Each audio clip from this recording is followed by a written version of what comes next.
ಎಲ್ಲರಿಗೂ ನಮಸ್ಕಾರ. So yesterday we went through ಏನೆಲ್ಲ ಕಲಿತೇವೆ ಅಂತ, ರೈಟ್? ಸೊ ಇವತ್ತು will start of with the main intro, right? ಇವತ್ತು ಏನೆಲ್ಲ ಕಲಿಯುವ ಅಂದ್ರೆ ವಿಲ್ ಫಸ್ಟ್ ಟೆಕ್ನಾಲಜಿ ಸ್ಟ್ಯಾಕ್ ಅಂದ್ರೆ ಏನು ಕೆಲವರಿಗೆ ಗೊತ್ತಿರಬಹುದು, right? Some of the things ನೀವು IT ಫೀಲ್ಡ್ ಅಲ್ಲಿ ಇದ್ರೆ ಎನಿ ಆಫ್ ದ ಟಾಪಿಕ್ಸ್ ನಿಮ್ಗೆ ಆಲ್ರೆಡಿ ಗೊತ್ತಿರ್ತದೆ, right? Some of them might be from manual testing background ಇದ್ರು. So but for the good of the whole group, right, as a team, now first we'll start from the very scratch. The technology stack anta ಏನು ಗೊತ್ತಿಲ್ಲ ಅಂದ್ರೆ we'll start from there. The technology stack ಅಂದ್ರೆ ಏನು ಅಂತ ಕಲ್ತ್ಕೊಳ್ಳುವ. ಅದಾದ್ಮೇಲೆ we'll see how programs work internally, right? Because we are trying to learn Selenium ಅಲ್ಲ, plus ನೀವು software ಅನ್ನ ಟೆಸ್ಟ್ ಮಾಡೋದ್ರಿಂದ you need to know how actually internally program works, high level ಅಂದ್ರೆ ಮೇಲ್ಮೇಲೆ ನೋಡ್ಕೊಂತ ಹೋಗುವ. Then we will go through what is software testing, why do we need to test anta nodbittu we'll go into product versus service based companies ಏನು ಅಂತ we will discuss. And then now software testing ಅಲ್ಲಿ ಬರುವಂತಹ ಕೆಲವು technical ಜಾರ್ಗನ್ಸ್ ಅನ್ನು ನಾವು ಕಲ್ತ್ಕೊಳ್ಳುವ. ಅದಾದ್ಮೇಲೆ we'll have a hands on exercise at the end, okay? Just because it's all theory ಅಲ್ಲ, ನೀವು ಸಾಫ್ಟ್ವೇರ್ ಟೆಸ್ಟಿಂಗ್ ಕಲಿತಿದ್ರೆ ತುಂಬಾ ಥಿಯರಿ ಇರ್ತದೆ, but we will try to make it as much interactive as possible. Plus ಒಂದು trial hands on exercise ಮಾಡುವ. ನೀವು ಮುಂಚೆ ಮಾಡಲಿಲ್ಲ ಅಂದ್ರೆ testing we will help you there, ಒಂದು basic testing. So I hope people are following what I said. So ನಾನು ನಮ್ಮ main topic technology ಸ್ಟ್ಯಾಕಿಗೆ ಹೋಗ್ತೇನೆ. ರೈಟ್? ಎಷ್ಟು ಜನ ಸೊ ಟೆಕ್ನಾಲಜಿ ಸ್ಟ್ಯಾಕ್ ಅಂತ ಯಾರು ಕೇಳಿದ್ದೀರಾ? How many of you know what is a technology stack? You can raise your hand, right? Raise hand anta ideyalla, you can raise your hand. Anyone who has heard of technology stack? Okay, okay, so I think I'll consider it as no. So we'll go to the... So if you are in colleges alla, I see many of them are from engineering background, right? Engineering background ಇರೋದ್ರಿಂದ ನಿಮಗೆ ಕಾಲೇಜಲ್ಲಿ ಹೋಗಿರುವಾಗ you would have learned multiple technologies, right? Multiple technologies ಅಂದ್ರೆ ನಿಮಗೆ C ಇಂದ ಶುರು ಮಾಡಿರ್ತಾರೆ. ನೀವು 12th ಅಲ್ಲಿ ಕಂಪ್ಯೂಟರ್ ಸೈನ್ಸ್ ಕಲ್ತಿದ್ರಂತೂ ಅಲ್ಲಿಂದಾನೇ ಶುರು ಆಗಿರುತ್ತೆ, right? You would learn C ಆದ್ಮೇಲೆ C++ ಕಲಿಸ್ತಾರೆ, ಆಮೇಲೆ ಜಾವಾ ಕಲಿಸ್ತಾರೆ, ಆಮೇಲೆ ಇನ್ನೇನೋ ಕಲಿಸ್ತಾರೆ, right? But what happens is from the industry standpoint, right? ನೀವು ಇಂಡಸ್ಟ್ರಿಯಲ್ಲಿ ಇರುವಾಗ, ನೀವು ಸಾಫ್ಟ್ವೇರ್ ಇಂಡಸ್ಟ್ರಿ ಬಂದುವಾಗ you are still at stage 0, right? ಕಾಲೇಜಲ್ಲಿ ಯಾಕೆ ಕಲಿಸ್ತಾರೆ ಅಂದ್ರೆ ನಿಮಗೆ ಇದೆಲ್ಲದು ಬೇರೆ ಬೇರೆ ಪ್ರೋಗ್ರಾಮಿಂಗ್ ಲ್ಯಾಂಗ್ವೇಜಸ್ಗೆ ಎಕ್ಸ್ಪೋಜರ್ ಸಿಗ್ಲಿ ಅಂತ ಕಲಿಸ್ತಾರೆ. ಬಟ್ ಇನ್ ರಿಯಾಲಿಟಿ ಇಂಡಸ್ಟ್ರಿಯಲ್ಲಿ ಇದೆಲ್ಲದು ಮಾಡುವ ಕೆಲಸ ಆಲ್ಮೋಸ್ಟ್ ಸೇಮ್, ರೈಟ್? ನೀವು ಪೈಥನ್ ಕಲೀರಿ, ಜಾವಾ ಕಲೀರಿ, ಸಿ ಕಲೀರಿ, ಜಾವಾ ಸ್ಕ್ರಿಪ್ಟ್ ಕಲೀರಿ, PHP ಕಲೀರಿ, everything does the same task, okay? ಕೆಲವು ಡಿಫರೆನ್ಸ್ ಇದೆ, ಬಟ್ ನೀವು ಆಕ್ಚುಲಿ ಒಂದು ಲ್ಯಾಂಗ್ವೇಜ್ ಅನ್ನ ಕಲಿತ್ರೆ ಸಾಕು, ಓಕೆ? ಸೊ ಕೆಲವು ಸತಿ you would have heard your friends say, right, ನನಗೆ 3 ಟೆಕ್ನಾಲಜಿ ಗೊತ್ತು, 4 ಟೆಕ್ನಾಲಜಿ ಗೊತ್ತು, but they would have learned all this. But this is not the right way to learn, right? ನೀವು ಒಂದು ಲ್ಯಾಂಗ್ವೇಜ್ ಇಟ್ಕೊಂಡು ಅದರ ಟೆಕ್ನಾಲಜಿ ಸ್ಟ್ಯಾಕ್ ಕಲಿಬೇಕು. ನಾನು ನೆಕ್ಸ್ಟ್ ಹೇಳ್ತೇನೆ, okay? So let's take Python. What is the advantage of Python? Python is good at analyzing data, okay? So before I go what it does, actually ನೀವು ಈ programming languages ಅನ್ನು ನೋಡಿದ್ರೆ, right, internally ನೀವು ಕಲ್ತಿದ್ರೆ, in case you are learned, right, concepts ಎಲ್ಲದರಲ್ಲೂ same ಇರ್ತದೆ, okay? Concepts ಅಂದ್ರೆ ನಿಮ್ಮ ವೇರಿಯೇಬಲ್ಸ್ ಇರ್ಬೋದು, ಫಾರ್ ಲೂಪಿಂಗ್ ಅಂತ ಹೇಳ್ತಾರೆ, ಅದಾದ್ಮೇಲೆ ಫಂಕ್ಷನ್ಸ್ ಅಥವಾ ಮೆಥಡ್ಸ್ ಅಂತ. You learn any of these technologies, ಎಲ್ಲದರಲ್ಲೂ ಆ ಕಾನ್ಸೆಪ್ಟ್ ಬರ್ತದೆ. ಅದು ಬರೆಯುವ ರೀತಿ ಬೇರೆ ಬೇರೆ ಇರ್ತದೆ, ರೈಟ್? ಬರೆಯೋ ರೀತಿ ಅಂದ್ರೆ ನಿಮ್ಮ ಸಿಂಟ್ಯಾಕ್ಸ್, ನಿಮ್ದು ಹೇಗೆ ಲ್ಯಾಂಗ್ವೇಜಸ್ ಅಲ್ಲಿ ಗ್ರಾಮ್ಯಾಟಿಕಲ್ ಅಂತ ಬೇರೆ ಬೇರೆ ಬರ್ತದಲ್ಲ, ಕನ್ನಡ ಇರ್ಬೋದು, ಹಿಂದಿ ಇರ್ಬೋದು, ಎಲ್ಲದಕ್ಕೂ ಒಂದು ಸೆಟ್ ಆಫ್ ಇದೆಯಲ್ಲ, ಹಾಗೇನೆ these are all different programming languages, right? So ಅದಕ್ಕೆ they have different syntax. Technical term ಅಂದ್ರೆ ಸಿಂಟ್ಯಾಕ್ಸ್ ಅಂತ. ಸಿಂಟ್ಯಾಕ್ಸ್ ಬೇರೆ ಬೇರೆ ಇದ್ರು ಕಾನ್ಸೆಪ್ಟ್ಸ್ ಎಲ್ಲ ಸೇಮ್, ರೈಟ್? ನಿಮ್ಮ ಗ್ರಾಮರ್ ಎಲ್ಲ ಸೇಮ್ ಇರ್ತದೆ, ರೈಟ್? ಆದ್ರೂ ಯಾಕೆ ನಮಗೆ ಒಂದೇ ಪ್ರೋಗ್ರಾಮಿಂಗ್ ಲ್ಯಾಂಗ್ವೇಜ್ ಇಲ್ಲ, ರೈಟ್? ಯಾಕೆ ಬೇರೆ ಬೇರೆ ಇದೆ ಅಂತ ನಾವು ನೋಡಿ. ಬಿಕಾಸ್ ಈಗ ನೋಡಿ, Python is very good at analysing data, right? ನಿಮ್ಮ math operations, server side programming ಎಲ್ಲ ತುಂಬಾ ಫಾಸ್ಟ್ ಆಗಿ ಇರುತ್ತೆ. ಅದಕ್ಕೆ ನಿಮ್ದು ವಿಡಿಯೋ ಎಡಿಟಿಂಗ್, ಸ್ಕ್ರಿಪ್ಟಿಂಗ್ ಸಾಫ್ಟ್ವೇರ್ ಎಲ್ಲ ಇದ್ರೆ Python is very good, right? ನಾವು ಸಣ್ಣ ಅಮೌಂಟ್ ಆಫ್ ಡೇಟಾ ಅಲ್ಲ, we are talking about lakhs or millions or billions of data, right? ಅದನ್ನ ನೀವು ಅನಲೈಸ್ ಮಾಡ್ಲಿಕ್ಕಿದ್ರೆ, ನಿಮ್ಮ ಸೈಂಟಿಫಿಕ್ ಆಪರೇಷನ್ಸ್ ಇರ್ಬೋದು ಅಥವಾ ನಿಮ್ಮ ಬೇರೆ ಡೇಟಾ ಅನಾಲಿಸಿಸ್, ಅದಕ್ಕೆಲ್ಲ ನೀವು ಪೈಥಾನ್ ಯೂಸ್ ಮಾಡ್ತಾರೆ. ಯಾಕೆ? Because it's very fast, right? ಅಷ್ಟು ಡೇಟಾವನ್ನ ಅನಲೈಸ್ ಮಾಡಿ ನಿಮ್ಗೆ ರಿಸಲ್ಟ್ ಕೊಡ್ಬೇಕಲ್ಲ, ಒಂದು ಅನಾಲಿಸಿಸ್ ಕೊಡ್ಬೇಕಲ್ಲ, ಅದಕ್ಕೆ ಯು ಯೂಸ್ ಪೈಥಾನ್. ಓಕೆ, ಅದು ಬಿಟ್ಟು ಜಾವಾ ಯಾಕೆ ಫೇಮಸ್? ಜಾವಾ ಯಾಕೆ ಫೇಮಸ್ ಅಂದ್ರೆ ಇಟ್ಸ್ ಹ್ಯಾಸ್ ಗುಡ್ ಎಂಟರ್ಪ್ರೈಸ್. ನಿಮ್ಮ ಸೆಕ್ಯೂರಿಟಿ ಎಲ್ಲ ಇದ್ರೆ, ನೀವು ಬ್ಯಾಂಕಿಂಗ್ ಕಡೆ ಎಲ್ಲ ತುಂಬಾ ಯೂಸ್ ಮಾಡ್ತಾರೆ. ನೀವು ಬ್ಯಾಂಕಿಂಗ್ ಅಥವಾ ಇನ್ಶೂರೆನ್ಸ್ ಕಂಪನೀಸ್ ಸಾಫ್ಟ್ವೇರ್ ನೋಡಿದ್ರೆ ಸರ್ವರ್ ಸೈಡ್ ಅನ್ನ ಅದನ್ನ ಯೂಸ್ ಮಾಡ್ತಾರೆ. ಯಾಕಂದ್ರೆ ಅದ್ರ ಸೆಕ್ಯೂರಿಟಿ ಎಲ್ಲ ತುಂಬಾ ಚೆನ್ನಾಗಿರುತ್ತೆ. ಓಕೆ, ಇವನ್ನ ಆಂಡ್ರಾಯ್ಡ್ ಆಪ್ಸ್ಗೆ ಯೂಸ್ ಮಾಡ್ತಾರೆ. ಇನ್ನೊಂದು ಬಂದಿದೆ, ಜಾವಾ ಫ್ಯಾಮಿಲಿ ಇದೆ, but this is why Java is. Okay, JavaScript ನೀವು ಕೇಳಿರ್ಬೋದು, last 10 years it has come very, ತುಂಬಾ ಡೆವಲಪ್ಮೆಂಟ್ ಇದೆ. ಎಲ್ಲಿ ಹೋದ್ರು ಜಾವಾ ಸ್ಕ್ರಿಪ್ಟ್ ಜಾಬ್ಸ್ ಅಂತಾರೆ, ಜಾವಾ ಸ್ಕ್ರಿಪ್ಟ್ ಅಂತೆಲ್ಲ ಬೇರೆ ನೀವು. ಸೊ ಅದಕ್ಕೆ this is for web development. ನೀವು ಬ್ರೌಸರ್ ಸೈಡ್ ನೋಡ್ತೀರಲ್ಲ, ಅಮೆಝಾನ್ ಅಂತ ವೆಬ್ಸೈಟ್ ಅನ್ನ ಮುಂದೆಗಡೆ ಏನು ನೋಡ್ತೀರಲ್ಲ, ಅದನ್ನ ಬಿಲ್ಡ್ ಮಾಡ್ಲಿಕ್ಕೆ ನೀವು ಜಾವಾ ಸ್ಕ್ರಿಪ್ಟ್ ಬೇಕು. ಇವನ್ ಸರ್ವರ್ ಸೈಡ್ ಮತ್ತೆ ಡೇಟಾಬೇಸ್ ಯೂಸ್ ಮಾಡ್ತಾರೆ, ಸ್ವಲ್ಪ ಕಡಿಮೆ, but it's famous for the front end development ಅಂತ ಹೇಳ್ತೇನೆ. ಅದು ಬಿಟ್ರೆ PHP ಇಸ್ ವೆರಿ ಫಾಸ್ಟ್. ಬೇಗ ಮುಂಚೆ ಇತ್ತು, ತುಂಬಾ ಫೇಮಸ್ ಇತ್ತು, ಬೇಗ ಒಂದು ವೆಬ್ಸೈಟ್ ಅನ್ನ ಲಾಂಚ್ ಮಾಡಲಿಕ್ಕೆ. ಫೇಸ್ಬುಕ್ ಅವರು ಸ್ಟಾರ್ಟಿಂಗ್ ಅಲ್ಲಿ PHP ಯೂಸ್ ಮಾಡಿದ್ರು ಅವರ ಸೈಟ್ ಅನ್ನ ಬಿಲ್ಡ್ ಮಾಡಲಿಕ್ಕೆ. ಆಮೇಲೆ they have migrated. Okay, so C ನಿಮ್ಗೆ ಫಸ್ಟ್ ಯಾಕೆ ಕಲ್ಸು ಅಂದ್ರೆ ಇಟ್ಸ್ ಲೋವರ್ ಲೆವೆಲ್ ಪ್ರೋಗ್ರಾಮಿಂಗ್ ಅಂತಾರೆ. ಅಂದ್ರೆ ನಿಮ್ಮ ಮೆಮರಿ ಮತ್ತೆ ಹಾರ್ಡ್ ಡಿಸ್ಕ್ ಸ್ಪೇಸ್ ಇರ್ತದಲ್ಲ, ಯಾವಾಗಲೂ as a computing device will always be, you will have a shortage. As a programmer ನೀವು ಮಾಡುವಾಗ, when you are programming, right, code ಅನ್ನ ಬರೆಯುವಾಗ ನಿಮಗೆ ಶಾರ್ಟೇಜ್ ಇರೋದು ಎರಡೇ. ನೀವು ಮೊಬೈಲ್ ತಗೊಳ್ಳುವಾಗ ನೀವು ನೋಡಿರ್ತೀರಲ್ಲ, you have 4 GB RAM, 6 GB RAM. So that is the limitation, right, ಒಂದು ಕಂಪ್ಯೂಟಿಂಗ್ ಡಿವೈಸ್ಗೆ. ನೀವು ಪ್ರೋಗ್ರಾಮ್ ಬರೆಯುವಾಗ ಅದರ ಲಾಜಿಕ್ ಅನ್ನು ಆಪ್ಟಿಮಮ್ ಲೆವೆಲ್ ಬರೀಬೇಕು. So C is very good at that. ಅದಕ್ಕೆ ಅದನ್ನ ಈ microprocessor programming, embedded programmings ಕಡೆ ಎಲ್ಲ ತುಂಬಾ ಯೂಸ್ ಮಾಡ್ತಾರೆ. ಗೇಮ್ ಡೆವಲಪ್ಮೆಂಟ್ ಅಲ್ಲಿ ನೀವು ಪ್ರೆಸ್ ಮಾಡುವಾಗ ಅದು ರೆಸ್ಪಾಂಡ್ ಮಾಡಬೇಕಲ್ಲ ಫಾಸ್ಟ್. ತುಂಬಾ ಸ್ಲೋ ಇದ್ರೆ ಹೇಗೆ, you want play the game, right? It has to respond for your, ಈಗ ಪ್ಲೇ ಮಾಡಿ ಪಬ್ಜಿ ಆಡ್ತಿರ್ತೀರಿ ಅದು ಇದು.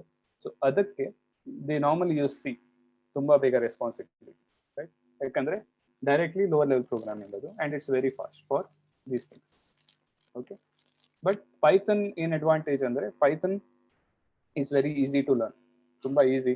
ನೀವು ಫಸ್ಟ್ ಟೈಮ್ ಪ್ರೋಗ್ರಾಮಿಂಗ್ ಕಲಿಯುವಾಗ if you are learning Python ಅಲ್ಲ, ತುಂಬಾ ಈಸಿ ಆಗುತ್ತೆ. I learn C. Okay, I use to hate programming. ಯಾಕಂದ್ರೆ ತುಂಬಾ ಕಷ್ಟ ಇತ್ತು, ಏನು ಅರ್ಥ ಆಗ್ತಿರ್ಲಿಲ್ಲ, right? Eventually I learn Python. Python is very easy to learn. First ಕಲಿಯೋದಿತ್ತು Python. Okay, so we are talking about technology stack ಅಲ್ಲ, ಟೆಕ್ನಾಲಜಿ ಸ್ಟ್ಯಾಕ್ ಅಂತ ಕೇಳ್ತೀವಿ. ಸೊ ಟೆಕ್ನಾಲಜಿ ಸ್ಟ್ಯಾಕ್ ಅಂದ್ರೆ ಏನು, ರೈಟ್? ಸೊ ನಾ ಹೇಳಿದಾಗೆ ಮುಂಚೆ, Java script, Python, they are all ಒಂದೇ ಲೆವೆಲ್ ಇದೆ, ರೈಟ್? ನೀವು ಸರ್ವರ್ಸ್, ಈಗ ನೀವೊಂದು ಅಮೆಝಾನ್ ಅಂತ ವೆಬ್ಸೈಟ್ ಇದ್ರೆ,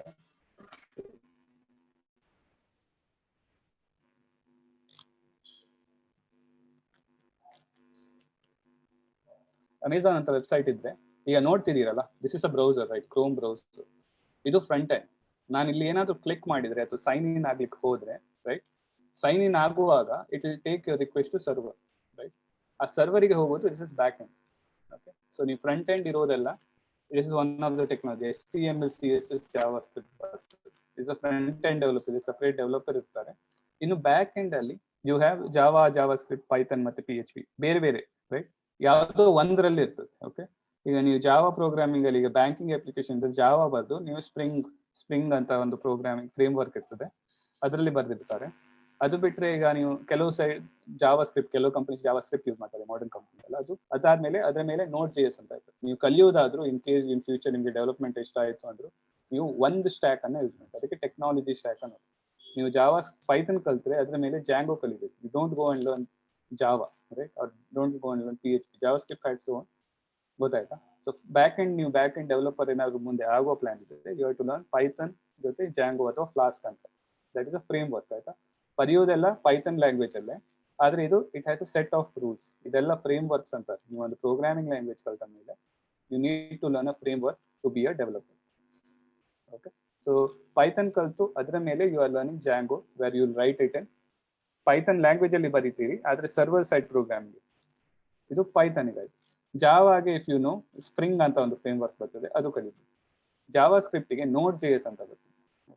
ಸೊ ಒಂದು ಯಾವ ಪ್ರೋಗ್ರಾಮಿಂಗ್ ಲ್ಯಾಂಗ್ವೇಜ್ ನೀವು ಕಲಿತೀರಿ ಅಲ್ಲ, ಅದರ ರೆಸ್ಪೆಕ್ಟಿವ್ ಫ್ರೇಮ್ ವರ್ಕ್ ಕಲಿಬೇಕು. PHP ಗೆ ಈಗ ಲ್ಯಾರವೆಲ್ ಅಂತ ಬಂದಿದೆ, ಅದು ಬೇಕು. ಓಕೆ, ಸೊ ಈ ಪ್ರೋಗ್ರಾಮಲ್ಲಿ ನಿಮ್ಮ ಸಾಫ್ಟ್ವೇರ್ ಟೆಸ್ಟಿಂಗ್ ಪ್ರೋಗ್ರಾಮಲ್ಲಿ will be teaching you Python. Okay, Python ಕಲ್ತ್ರೆ you will be almost ready, right? ಈ ರೂಟಲ್ಲಿ ಹೋಗ್ತೇವೆ ನಾವು ಸೆಲೆನಿಯಂ ಕಲಿಸ್ಲಿಕ್ಕೆ. ಸೊ ನಿಮಗೆ ಪೈಥನ್ ಬೇಕು ಆಟೋಮೇಷನ್ ಟೆಸ್ಟಿಂಗ್ಗೆ. ಸೊ ಇನ್ ಕೇಸ್ ನಿಮಗೆ ಇನ್ನು ಡೆವಲಪ್ಮೆಂಟ್ ಆಗಬೇಕು ಅಂದ್ರೆ you don't go and learn Java. Okay, ನಿಮ್ಗೆ ಇಂಟ್ರೆಸ್ಟ್ ಇದ್ರೆ you can go and learn Django. So that's the whole overall idea. Okay, so this is a technology stack. ನೀವು Python ಕಲ್ತು Django ಕಲ್ತ್ರೆ you are a back end developer. Okay, back end ಅಂದ್ರೆ server side. Amazon ಅಲ್ಲಿ login ಮಾಡಿ click ಮಾಡಿದಾಗ server side ಏನ್ ಮಾಡುತ್ತೆ ಅಂದ್ರೆ ಅದು ನಿಮ್ಮ ಲಾಗಿನ್ ಕ್ರೆಡೆನ್ಷಿಯಲ್ಸ್ ಪಾಸ್ವರ್ಡ್ ಸರಿ ಇದೆಯಾ ಅಂತ ಲಾಜಿಕ್ ಹಾಕ್ಲಿಕ್ಕೆ ನೀವು ಅಲ್ಲಿ ಬ್ಯಾಕ್ ಎಂಡ್ ಅಲ್ಲಿ ಪ್ರೋಗ್ರಾಮ್ ಬರ್ತೀವಿ. ಅದು ನಿಮ್ಮ ಡೇಟಾಬೇಸ್ಗೆ ಹೋಗಿ ಚೆಕ್ ಮಾಡ್ಕೊಂಡು ಓಕೆ ಸರಿ ಇದೆ ಅಂತ ಹೇಳಿ ನಿಮ್ಗೆ response. So that is server. ನೀವು ಟೆಸ್ಟಿಂಗ್ ಮಾಡುವಾಗ ನಾನು ಹೇಳ್ತೇನೆ ಮುಂದೆ. ಒಂದು ಬ್ಯಾಕ್ ಎಂಡ್ ಅಂತ ಇರುತ್ತೆ, ಫ್ರಂಟ್ ಎಂಡ್ ಟೆಸ್ಟಿಂಗ್ ಇದೆ, back end testing. Okay, so front end ಅಲ್ಲಿ HTML CSS ಜಾವಾಸ್ಕ್ರಿಪ್ಟ್ ಬರುತ್ತೆ. ಓಕೆ, ಸೊ ಇದು ಫ್ರಂಟ್ ಎಂಡ್ ಟೆಸ್ಟಿಂಗ್ ಏನು ಇರೋದಿಲ್ಲ. ಅಂದ್ರೆ ಹೆಚ್ಚಾಗಿ ನಿಮ್ಗೆ ಇರೋದು ಮ್ಯಾನ್ಯುವಲ್ ಟೆಸ್ಟಿಂಗ್ ರೋಲಿಗೆ ಹೋದ್ರೆ ಫ್ರಂಟ್ ಎಂಡ್ ಟೆಸ್ಟಿಂಗ್ ಇರ್ತದೆ. ಓಕೆ, ಸೊ ಅದೇನಿಲ್ಲ, ನೀವು ಇಲ್ಲಿ ಲಿಂಕ್ ಎಲ್ಲ ಇದ್ರೆ ನೀವು ಕ್ಲಿಕ್ ಮಾಡಿಬಿಟ್ಟು U C if the targets are coming. So that is front end testing. ಅಂದ್ರೆ ಲಿಂಕ್ ಇರ್ಬೋದು, ಇದು ಚೆನ್ನಾಗಿ ಬರ್ತಿದ್ಯಾ, ಓಕೆ ಇದು ಸರಿ ಇದೆಯಾ, ಅವರು ಕೊಟ್ಟ ಹಾಗೆ ಇದೆಯಾ ಅಂತ. ಅದಕ್ಕೆ ನಾರ್ಮಲಿ ಏನ್ ಟೆಕ್ನಾಲಜೀಸ್ ಯೂಸ್ ಮಾಡ್ತಾರೆ ಅಂದ್ರೆ HTML CSS, ಆಯ್ತಾ? ಅದ್ರ ಮೇಲೆ ಕ್ಲಿಕ್ಕಿಂಗ್ ಎಲ್ಲ JavaScript is a programming language. Okay, ಅದು ಬಿಟ್ಟು ಮೊಬೈಲ್ ಡೆವಲಪ್ಮೆಂಟಿಗೆ ವಿಲ್ ನಾಟ್ ಗೋ ಡೀಪರ್, ಆಯ್ತಾ? ಆಂಡ್ರಾಯ್ಡ್ ನೀವು ಯೂಸ್ ಮಾಡ್ತಿರಲ್ಲ, ಆಂಡ್ರಾಯ್ಡ್ ಫೋನ್ಸ್ ಹೆಚ್ಚಿನವ್ರು ಇದ್ರೆ ಅದು ಮೋಸ್ಟ್ಲಿ ಜಾವಾ ಅಲ್ಲಿ ಬರ್ದಿರ್ತಾರೆ ಪ್ರೋಗ್ರಾಮಿಂಗ್. ಈಗ ಕಾಟ್ಲಿನ್ ಅಂತ ಬಂದಿದೆ ಲಾಸ್ಟ್ 1 or 2 years ಅಲ್ಲಿ. ಬಟ್ ಅದೇ ಲೇಟೆಸ್ಟ್ ಡಿವೈಸ್ ಎಲ್ಲ ಕಾಟ್ಲಿನ್ ಮಾಡಿರ್ಬೋದು, but internal is mostly Java. Kotlin is part of Java. Okay, ಇನ್ನು ಐಫೋನ್ ಯಾರ ಹತ್ರ ಇದ್ರೆ, ರೈಟ್, ಐಫೋನ್ iOS ಎಲ್ಲ ಇದ್ರೆ ಅದು ಸ್ವಿಫ್ಟ್ ಅಂತ ಒಂದು ಪ್ರೋಗ್ರಾಮಿಂಗ್ ಲ್ಯಾಂಗ್ವೇಜ್ ಇದೆ, ಅದರಲ್ಲಿ ಬರೀ. ಓಕೆ, ಅದು ಮೊಬೈಲ್ ಡೆವಲಪ್ಮೆಂಟ್. ಇನ್ನು ಕೆಲವು ಟೆಕ್ನಾಲಜೀಸ್ ಬಂದಿದೆ, ಹೈಬ್ರಿಡ್ ಅಂತಾರೆ. ಇದೇನಂದ್ರೆ ಆಂಡ್ರಾಯ್ಡ್ ನೀವು ಪ್ರೋಗ್ರಾಮಿಂಗ್, ಆಂಡ್ರಾಯ್ಡ್ ಒಂದು ಆ್ಯಪ್ ಮಾಡ್ಬೇಕಿದ್ರೆ you need to know Java, right? ಜಾವಾದಲ್ಲಿ ಪ್ರೋಗ್ರಾಮಿಂಗ್ ಬರುತ್ತೆ. ಅದು ನೀವು ಜಾವಾದಲ್ಲಿ ಐಫೋನ್ ಇದಕ್ಕೆ ಬರ್ಲಿಕ್ಕೆ ಆಗೋದಿಲ್ಲ. ಸೊ ಅದಕ್ಕೆ ಏನ್ ಮಾಡಿದ್ದಾರೆ ಅಂದ್ರೆ they came up with hybrid programming. Hybrid ಅಂದ್ರೆ ಒಂದೇ ಸತಿ ಕೋಡ್ ಬರೆದ್ರೆ ಎರಡೂ ಕಡೆ ವರ್ಕ್ ಆಗುತ್ತೆ. ಅದಕ್ಕೆ ರಿಯಾಕ್ಟ್ ನೇಟಿವ್ ಸ್ವಲ್ಪ ಫೇಮಸ್ ಇದೆ ತುಂಬಾ. ಓಕೆ, ಅದು ಜಾವಾ ಸ್ಕ್ರಿಪ್ಟ್ ಅಲ್ಲಿ ಬರ್ತದೆ. ಜಾವಾ ಸ್ಕ್ರಿಪ್ಟ್ ಕಲ್ತ್ರೆ ರಿಯಾಕ್ಟ್ ನೇಟಿವ್.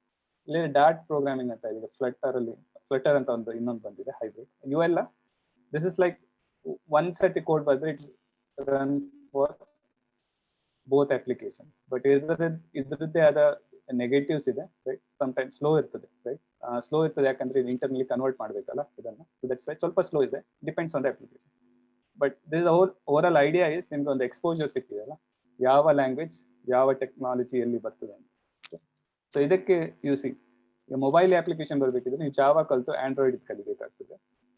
ಹಾಗೆ ಒಂದಕ್ಕೆ ಒಂದು ಕನೆಕ್ಷನ್ ಇದೆ. Don't go and learn all programming language. ಇಲ್ಲಿ ಜಾವಾ ಸ್ಕ್ರಿಪ್ಟ್ ಕಲ್ತ ಮೇಲೆ you can come and learn React Native in the mobile side. ಇನ್ನು ಡೇಟಾಬೇಸ್ ಸೈಡ್ ಇದೆ, will not go into too many things, right? ನಿಮ್ಮ MySQL post NoSQL database ಅಂತ ಬರುತ್ತೆ, MongoDB. Will not go into that. Okay, ಇನ್ನು emerging tech if you see, data ಸೈನ್ಸ್ಗೆ ಯಾರೋ ಕೇಳಿದ್ರು ನಿನ್ನೆ, right? So Python ಕಲ್ತ್ಬಿಟ್ಟು SQL database side ಕಲ್ತ್ಬಿಟ್ಟು Python ಒಂದು programming language ಕಲ್ತು SQL ಕಲ್ತು ಇನ್ನು ಡೇಟಾ ವಿಜುವಲೈಸೇಷನ್, ರೈಟ್? ನೀವು ಡೇಟಾ ಸೈನ್ಸ್ ಅಂದ್ರೆ ಏನು, ಡೇಟಾ ಮೇಲೆ ಅನಲೈಸ್ ಮಾಡ್ಲಿಕ್ಕೆ, ರೈಟ್? ಒಂದು ಪೈಥನ್ ನೀವು ಲಾಜಿಕ್ ಹಾಕ್ಲಿಕ್ಕೆ ಪೈಥನ್ ಯೂಸ್ ಮಾಡ್ತೀವಿ. ಡೇಟಾ ಎಲ್ಲೋ ಕಡೆ ಒಂದು ಸ್ಟೋರ್ ಆಗಿರ್ತದೆ, ಅದನ್ನ ತಗೊಂಡು ಬರ್ಲಿಕ್ಕೆ SQL ಯೂಸ್ ಮಾಡ್ತೀವಿ, ಡೇಟಾಬೇಸ್. ಇನ್ನು ಅದನ್ನ ತೋರಿಸ್ಲಿಕ್ಕೆ, ರೈಟ್? ನೀವು ಡೇಟಾ ಅನಲೈಸ್ ಮಾಡಿದ್ದನ್ನ ಒಂದು ತೋರಿಸ್ಬೇಕಲ್ಲ, ಅದಕ್ಕೆ ಒಂದು ಮ್ಯಾಟ್ಪ್ಲಾಟ್ಲಿಬ್ ಅಥವಾ ಟ್ಯಾಬ್ಲ್ಯೂ ಅಂತ ಒಂದು ಸಾಫ್ಟ್ವೇರ್ ಪ್ರೋಗ್ರಾಮಿಂಗ್ ಇದೆ, ಅದು ಪೈಥನ್ ನಲ್ಲೇ ಬರೆಯೋದು. ಅದು ನೀವು ಕಲಿತೀವಿ, right? This is how the technology stack is. So ನಿಮಗೆ ಟೆಕ್ನಾಲಜಿ ಸ್ಟ್ಯಾಕ್ ಅಂತ ಕೇಳಿದ್ರೆ you should tell what is the relevant technologies. ಹಾಗೆ ನೀವು ಇದು ಕಲಿ. Don't try to understand too many things, right? ಈಗ ಓಕೆ, ಸೊ ಪೈಥನ್ ಆದ್ಮೇಲೆ ನೀವು ಟೆನ್ಸರ್ ಫ್ಲೋ ಅಂತ ಒಂದು ಬರ್ತದೆ ಮೆಷಿನ್ ಲರ್ನಿಂಗ್. ಅದಾದ್ಮೇಲೆ you learn Keras scikit learn ಅಷ್ಟೇ. ಓಕೆ, ಇದು ಮೆಷಿನ್ ಲರ್ನಿಂಗ್. ನಿಮ್ದು ಇಮೇಜ್ ಪ್ರಾಸೆಸಿಂಗ್ ಎಲ್ಲ ಇದ್ರೆ, ರೈಟ್, ಫೇಸ್ ಡಿಟೆಕ್ಷನ್ಗೆಲ್ಲ ಇದು ಯೂಸ್ ಮಾಡ್ತಾರೆ. ಸೊ ಇದೆಲ್ಲ ಪ್ರೋಗ್ರಾಮ್ ಆಲ್ರೆಡಿ ಬರ್ದಿದ್ದಾರೆ, ಆಯ್ತಾ? Someone else has written. ಇದು TensorFlow Google already has written. So as ನೀವು ಪೈಥನ್ ಕಲ್ತ ಮೇಲೆ you just need to know how to use that. ಗೊತ್ತಾಯ್ತು? ಒಂದು 10 ಲೈನ್ ಕೋಡ್ ಅಲ್ಲಿ you can do a practical application. So ಅಷ್ಟು simple ಆಗಿದೆ. So ಅದಕ್ಕೆ ಪೈಥನ್ ಕಲಿಯೋದು ತುಂಬಾ ಇಂಪಾರ್ಟೆಂಟ್. ನೀವು ಪೈಥನ್ ಕಲ್ತ ಮೇಲೆ all these things are very easy. ಇದೆಲ್ಲ ಆಲ್ರೆಡಿ ಇರುವಂತ ಲೈಬ್ರರೀಸ್ ಅಂತಾರೆ. ಲೈಬ್ರರೀಸ್ ಅಂದ್ರೆ ದಿಸ್ ಆಲ್ರೆಡಿ ಬಿಲ್ಟ್. ಓಕೆ, ಒಂದು ಬಿಲ್ಟ್ ಆಗಿರುವ ಲೈಬ್ರರಿನ ನೀವು ಪೈಥಾನ್ ಪ್ರೋಗ್ರಾಮ್ ಇಟ್ಕೊಂಡು ಹೇಗೆ ಯೂಸ್ ಮಾಡೋದು ಅಂತ ನೋಡುದು ಅಷ್ಟೇ. ಹಾಗೆ ಇದೆಲ್ಲ ಕೆಲವು ಸ್ಕೈಕಿಟ್ ಲರ್ನ್ ಅಂತ ಇದೆ, ಇವೆಲ್ಲ ನಿಮ್ಮ ಬೇರೆ ಬೇರೆ ಅಪ್ಲಿಕೇಶನ್ಗೆ. RPA ಕೆಲವರು ಕೇಳಿರ್ಬೋದು, cyber security. It has its own technology stack. RPA ಅಂದ್ರೆ ರೋಬೋಟಿಕ್ ಪ್ರಾಸೆಸ್ ಆಟೋಮೇಷನ್ ಅಂತ. ಇದು UI ಪಾತ್ ಅಂತ ಟೂಲ್ ಇದೆ, ಅದೆಲ್ಲ ಇದೆ. ಸೈಬರ್ ಸೆಕ್ಯೂರಿಟಿಗೆ ನೆಟ್ವರ್ಕಿಂಗ್ ಕಾನ್ಸೆಪ್ಟ್ ಬರ್ತದೆ, ಇಲ್ಲೂ ನಿಮ್ ಪೈಥಾನ್ ಸ್ಕ್ರಿಪ್ಟಿಂಗ್ ಯೂಸ್ ಆಗುತ್ತೆ.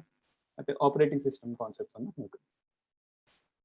Okay, so that's about a technology stack, right? Any questions or confusion item before I move on to our next topic?